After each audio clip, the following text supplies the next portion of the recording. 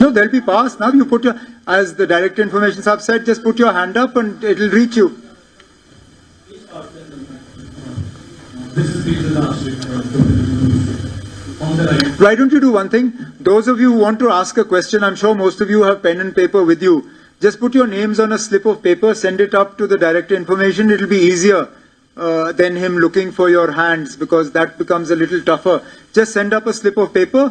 He'll go through those and call your names out one by one.